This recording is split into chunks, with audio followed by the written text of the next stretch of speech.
ఉమ్మడి రాష్ట్ర మాజీ ముఖ్యమంత్రి దివంగత నేత ఎన్టీ రామారావు గారి విగ్రహావిష్కరణ కార్యక్రమానికి ముఖ్య అతిథిగా విచ్చేసినటువంటి మనందరి ప్రియతమ నాయకులు రాష్ట్ర ముఖ్యమంత్రి గౌరవనీయులైనటువంటి రేవంత్ అన్న గారికి, పిసిసి అధ్యక్షులు మహేష్ కుమార్ గౌడ్ అన్న గారికి, వేదిక మీద ఉన్నటువంటి గౌరవ మంత్రులకు, తోటి ఎమ్మెల్యేలకు, చైర్మన్స్కి, వేదిక మీద ఉన్నటువంటి ఎన్టీ రామారావు గారి కుటుంబ సభ్యులకు, ఈ యొక్క కార్యక్రమాన్ని విజయవంతం చేయడానికి వచ్చినటువంటి మీ అందరు కూడా మనస్ఫూర్తిగా నమస్కారాలు తెలియజేస్తూ, మరి ఈరోజు ఈ వేదిక మీద ఒక ఎమ్మెల్యేగా నేను మాట్లాడుతున్నానంటే ఇదంతా మన రేవంత్ అన్న గారి యొక్క ఆశీస్సులు, కాంగ్రెస్ పార్టీ యొక్క ఆశీస్సులతో, మీ అందరి యొక్క ఆశీర్వాదంతో ఈరోజు ఎమ్మెల్యేగా మీ ముందు మాట్లాడుతున్నాను. ఇంత పెద్ద అవకాశం నాకు కల్పించినందుకు పెద్దలందరికీ మీ అందరు కూడా మనస్ఫూర్తిగా ధన్యవాదాలు తెలియజేస్తూ, ఈరోజు ఎన్టీ రామారావు గారి 103వ జన్మదిన సందర్భంగా ప్రపంచవ్యాప్తంగా ఉన్నటువంటి తెలుగు వారందరికీ జయంతి శుభాకాంక్షలతో పాటు అట్లానే బక్రీద్ పండుగ మైనార్టీ సోదరులందరూ కూడా బక్రీద్ పండుగ శుభాకాంక్షలు తెలియజేస్తూ, మరి ఈరోజు మహానేత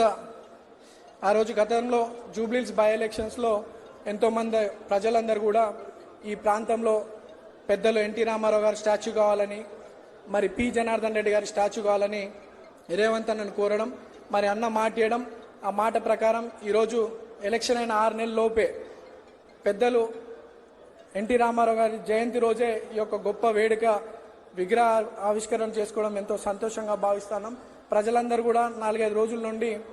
గౌరవ ముఖ్యమంత్రి గారికి ఎంతో కృతజ్ఞతలు తెలియాలని ఈరోజు ఇంత పెద్ద ఎత్తున రావడం జరిగింది. మరి అంత పెద్ద మహానుభావుడి విగ్రహం మా చేతుల మీదుగా జూబ్లీహిల్స్ కాన్స్టిట్యున్సీలో మాకు ఈ అవకాశం ఇచ్చినందుకు మనస్ఫూర్తిగా రేవంత్ అన్నకి కృతజ్ఞతలు తెలియజేసుకుంటూ, కేవలం విగ్రహ ప్రతిష్టనే కాదు, ఈ నియోజకవర్గంలో సంక్షేమ పథకాలతో పాటు కోట్లాది రూపాయల నిధులు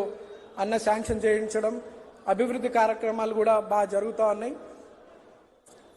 ఆ రోజులలో పెద్దలు మహానాయుడు మహానేత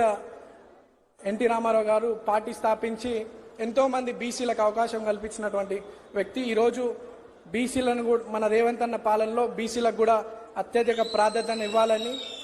అన్ని రంగాల్లో అభివృద్ధి వాళ్ళు చెందాలని చెప్పి ఎంతో కోరుతా ఉన్నారు. మరి గడిచిన బై ఎలక్షన్లో ఒక బీసీ బిడ్డగా నాకు అవకాశం కల్పించినటువంటి రేవంత్ అన్న ఈరోజు ఒక నవీన్ యాదవ్గా మీరు నన్ను చూస్తూ ఉన్నారు. రేపు భవిష్యత్తులో 50 మంది నవీన్ యాదవ్ లాంటి యువకులని రేవంత్ అన్న